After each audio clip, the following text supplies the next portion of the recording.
10h30. À notre micro, Aliza Bin-Noun, bonjour.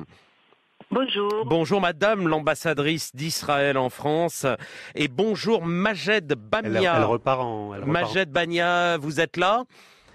Oui, je suis là. Vous êtes également au téléphone avec nous depuis New York. Vous êtes diplomate palestinien, pour donner votre titre exact, diplomate palestinien à la mission de l'État de Palestine auprès des Nations Unies. Madame l'ambassadrice, on va commencer avec vous. Quelle est votre réaction à ce revirement spectaculaire de la diplomatie américaine, si on regarde les choses sur ces dernières décennies? Est-ce que vous remerciez Donald Trump ce matin pour le discours d'hier, pour la reconnaissance de Jérusalem comme capitale d'Israël? Tout à fait. Il s'agit d'un jour historique. Nous saluons la décision courageuse et juste du président Trump de reconnaître bien sûr Jérusalem comme capitale d'Israël et de préparer l'ouverture de l'ambassade américaine à Jérusalem. Oui. Il faut ici peut-être rappeler que Jérusalem a été la capitale du peuple juif pendant 3000 ans et Jérusalem est la capitale d'Israël depuis près de 70 ans. Donc rien de nouveau sous le soleil à vous entendre, Madame l'ambassadrice. Pardon ? Rien de nouveau sous le soleil. Rien de nouveau parce que pour nous c'est la capitale éternelle d'Israël depuis déjà 30 000 ans. Ah oui, donc avec cette échelle de temps, effectivement, un discours de Donald Trump, c'est peu de choses, hein, si on vous entend. Pardon, je n'ai pas entendu. Écoutez, on va essayer de régler ce petit problème technique et on revient vers vous. Majed Bamia, diplomate palestinien, je le redis, vous êtes avec nous en direct par téléphone depuis New York. Quelle est votre réaction à vous à la reconnaissance de Jérusalem comme capitale d'Israël ? Le président Trump a dit qu'il aurait voulu que les voix de la modération triomphent. Nous aurions voulu que ces voix de modération triomphent à Washington. Ça n'a pas été le cas. C'est une décision qui fait le jeu des extrémistes, qui fait le jeu de l'extrême droite aussi israélienne, et qui nourrit des illusions que la paix est possible sans que Jérusalem soit partagée. Et nous sommes des diplomates. Je voudrais qu'on parle politique. Ce référentiel religieux, c'est qu'on ne s'improvise pas historien. Les Palestiniens ne vont pas disparaître. Les Palestiniens à Jérusalem ne vont pas disparaître. La ville est sainte pour toutes les religions monothéistes, pour les juifs, les musulmans, les chrétiens. Ce n'est pas le sujet dont nous discutons. Si on veut une solution à deux États, ça ne peut exister qu'avec Jérusalem partagée. Ce n'est pas en acceptant, en reconnaissant l'occupation israélienne comme pérenne et l'oppression des Palestiniens qu'on va faire avancer la paix. Mais est-ce que le scénario que vous venez de décrire, à savoir une Jérusalem partagée, est un scénario mort aujourd'hui ? Le partage est encore possible, non, Majed Bamia ? Ce n'est pas la décision du président américain qui fera qu'elle soit vivante et morte, il n'a pas ce pouvoir. C'est plutôt les politiques israéliennes sur le terrain, la colonisation, la démolition des maisons, le transfert forcé des Palestiniens, et le fait de voir un président américain endosser tout cela et lui-même entrer dans l'illégalité plutôt que pousser les Israéliens vers le respect du droit international et faire avancer la paix dans un discours schizophrénique dans lequel il dit vouloir faire avancer la paix et en même temps prendre une décision qui y contrevient. Donc c'est simplement venir encore plus créer du désespoir chez les Palestiniens au lieu de voir une communauté internationale soudée pour faire respecter le droit international, voir celui qui se veut le leader mondial et qui n'a personne qui l'a suivi dans le monde prendre ce genre de décision. Je noterai que 193 autres États dans le monde n'ont pas suivi cette décision, l'ont condamnée, l'ont rejetée, et ceux-là, ce ne sont pas les ennemis d'Israël. Il y a eu des États européens qui ont fait de même. La France, je ne pense pas qu'on puisse les caractériser comme des ennemis d'Israël.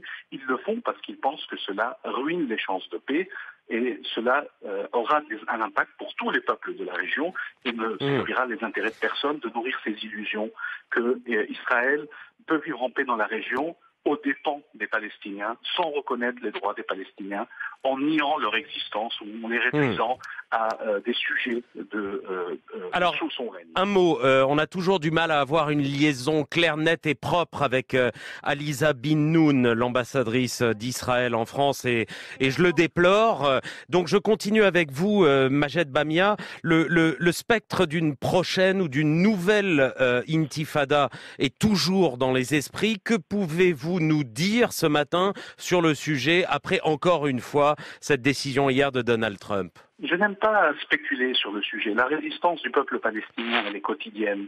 Elle est majoritairement, fondamentalement pacifique depuis des années.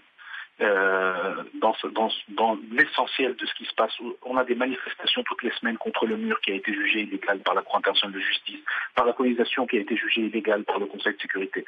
Et ma question, c'est, pour ceux qui veulent la paix, pour ceux qui veulent y croire, qu'est-ce qu'on est en train de leur dire? Si cette voie pacifique, légale, modérée, si ceux qui voulaient faire avancer la solution de 2 États, ceux qui voulaient faire respecter le droit international, si c'est ça les résultats qu'on est en train d'obtenir sur le terrain, c'est-à-dire la disparition de la perspective d'un État palestinien indépendant, ruiner la vie de millions de Palestiniens, qu'ils soient les réfugiés en exil ou sous occupation, ou même ceux qui vivent de discrimination à l'intérieur même d'Israël, c'est clair que cette option-là, cette voie-là, apparaîtra comme étant bouchée et cela fera le jeu de l'idée que la seule possibilité, c'est la confrontation. Majed Bamia, est-ce que aujourd'hui les autorités palestiniennes appellent au calme et appellent à ce que vous dites, à savoir un scénario politique, une réaction politique dans ce qui est de plus en plus une impasse politique? On appelle à une mobilisation pacifique.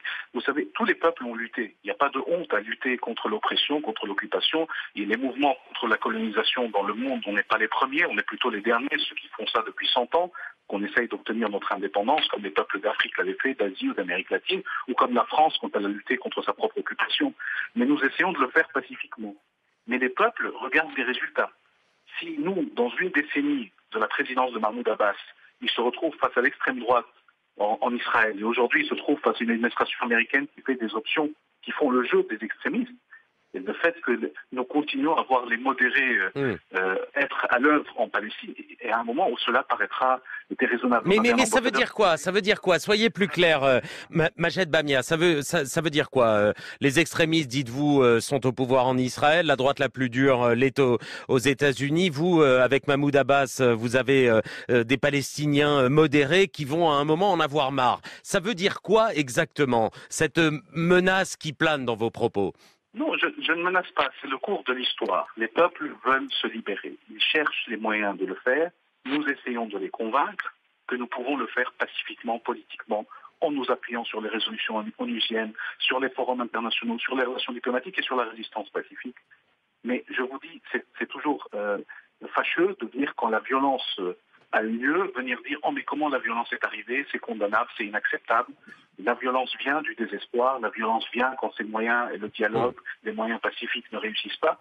Et il y a une raison pour laquelle depuis une décennie nous essayons, c'est parce que nous voulons épargner notre peuple en premier, qui est la première victime des violences. Ce sont nos civils qui sont l'essentiel des victimes dans n'importe quel cours de violence qui peut arriver dans la région. Une dernière question pour vous, Majed Bamia, et je m'excuse encore auprès des auditeurs de France Inter si nous ne parvenons pas à établir une liaison convenable avec Aliza Bin Noun, l'ambassadrice d'Israël en France, dont on a pu entendre juste quelques mots.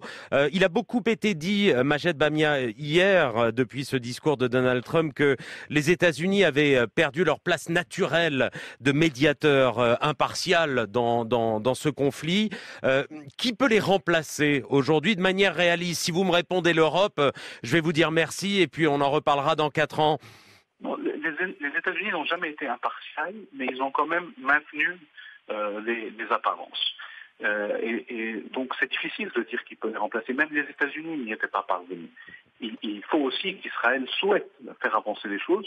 Nous, ce qu'on dit, c'est que dans les autres conflits autour du monde, des mesures ont été prises contre la partie qui exerçait une violence quotidienne, qui méprisait le droit. Pourquoi dans le cas d'Israël on ne peut pas parler de sanctions alors qu'on parle de sanctions à travers le monde? Pourquoi on ne parle pas de mesures prises collectivement par les États qui le souhaitent? Pourquoi on ne parle pas de pression? Pourquoi l'ambassadeur israélien ne peut pas être convoqué ou renvoyé? Pourquoi il n'y a pas de mesures collectives qui sont prises par l'Union européenne ou autres qui sont plus fortes que celles que nous avons pu voir?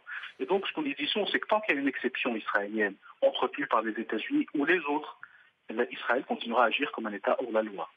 Et les Américains viennent juste d'aller encore plus loin dans un soutien inconditionnel qui, là, a dépassé toutes les limites que nous avions connues précédemment. Il ne s'agit pas simplement de trouver un médiateur, il s'agit de créer les conditions internationales d'une vraie pression pour qu'Israël décide que c'est son intérêt de mettre fin à son occupation. Pour l'instant, les bénéfices de l'occupation sont bien plus grands que les coûts, et tant que cela a lieu, les vies palestiniennes seront perdues, d'autres vies seront perdues, et la violence que nous vivons au quotidien continuera, et elle n'apparaîtra sur vos écrans que quand elle sera renvoyée vers le côté israélien, ce qui est fondamentalement injuste. Merci. Si on veut la paix, il faut choisir entre l'un ou l'autre, l'occupation ou la paix. Merci Majed Bamia pour votre intervention en direct.